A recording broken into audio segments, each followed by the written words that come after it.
A lot of people always asking themselves, what can I do to be happy? That's a big question for a lot of people. Now, you have a system of 5 steps. Yeah. I've written 5 simple steps that really helps no matter who you are, what walk of life you're in. Number 1, you have to own your own happiness. Take it away from other people demanding that they make you happy. Your kids are not going to make you happy. Your spouse is not going to make you happy. A big house is not going to make you happy. Own your own happiness and be responsible for doing those things that bring joy into your own heart, independently of life and people and money and all of that stuff. Right. It doesn't necessarily give you a happiness. You have to take responsibility of that peace and that joy that lives inside of your heart and not inside of your stuff. Wow. Am I right? Yeah. And the second thing that I think people need to do is challenge their own story, because people torment themselves by how they see their life. They've told themselves a story as if it were the truth when it is really a perspective truth. And sometimes you've narrated a story that you beat yourself to death with. Challenge your own story. Change the way you talk to yourself about who you are and what happened to you and what you're going to do in your life. You wrote the script. Change the story. Change the dialogue. You can, am I right? You know? Yeah. The third thing that I think is very important is to enjoy the journey, not the destination. A lot of us delay our happiness. When I get to this level, when I get my degree, when I get the kids, when I get married, I'm going to be happy. Enjoy the journey. Enjoy the whole step, the whole process. Every day that you get up to strive for whatever it is you're after. You know, I'm a goal-oriented guy. Yeah, absolutely. But you don't celebrate when you get to the finish line. Celebrate all along the way. Celebrate all along the way. Yeah, man. You know, that's so true, because I hear people talking about a million, man. When I make $1 million, I'm going to do this right here. Well, look, if you've been making $25,000 a year, and all of a sudden you're making $100,000 a year, I got news for you, man. You need to go eat a piece of cake and put a candle in it or something, because that's a big jump. And like you say, enjoying the journey is just realizing that there's joy in the process. That, and then I put me on my calendar. Put me on my calendar, because I want my attention too. Because if you don't see yourself as valuable, nobody else will. You know, nobody else will. The other point is make relationships count.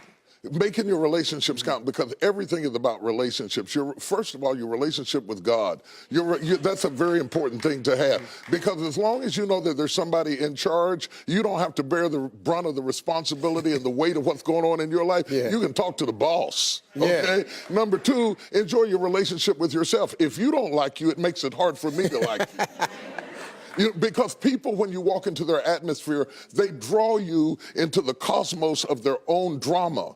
And if they're full of drama without you, when you come in, you become caught up in the cyclone of their drama. Enjoy your relationship with yourself. And then anybody else who comes in, they enter into a party you already started. You understand? And then the relationship with your kids, the relationship with your spouse, the relationship with your friends, taking time to enjoy the relationships, because there is no fruit. Nature teaches us that there is no fruit without relationships. You cannot be fruitful by yourself in business, in home, in life, in church. I don't care what it is. You are no more than the relationships you surround yourself with, and make sure that those are good ones.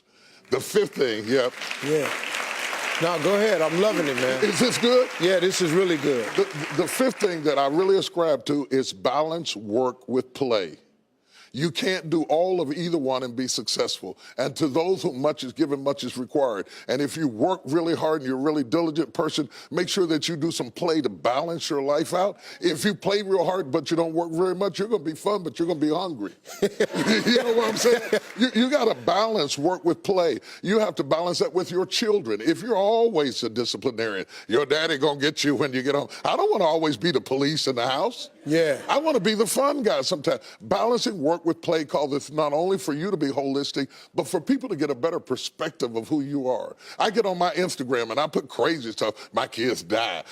Just yesterday, I put me sweating in the gym, saying they said it's going to be fun, but it hadn't gotten fun yet. You know, to let people know that everything is not serious every day. That's too much pressure. We've got way too much pressure on us to be the people we were created to be. You got to enjoy the journey and the process. Like I told my kids the other day, I said, let me explain something to y'all. if something happened to me and mama, I want you all to understand, y'all gonna be around the casket crying because I'm not leaving you everything. I'm just not. I'm gonna spend 85% of my income on me and your mama. Right. Yeah. Right. I'm gonna leave about 5–10%. That's it. The rest of the money, me and your mama going somewhere. We can, Dad, we can't go on vacation. No, I want to be just with your mother. Well, here's it's the cool. thing that people don't understand about children. It is not what you leave to them that makes them great. It's what you leave in them. And if you leave enough in them, you don't have to worry about what you leave to them. If you leave more to them than you leave in them, they will run through everything you left to them. Yeah. But if you leave enough in them, you don't have to leave so much to them because they can go out there and make their own way in life. Cool. I'm glad you said that, because now they ain't getting nothing. Coming up next, Bishop T.D. Jakes has a special story to share with us that proves miracles happen right here on earth. Stay with us. We'll be right back.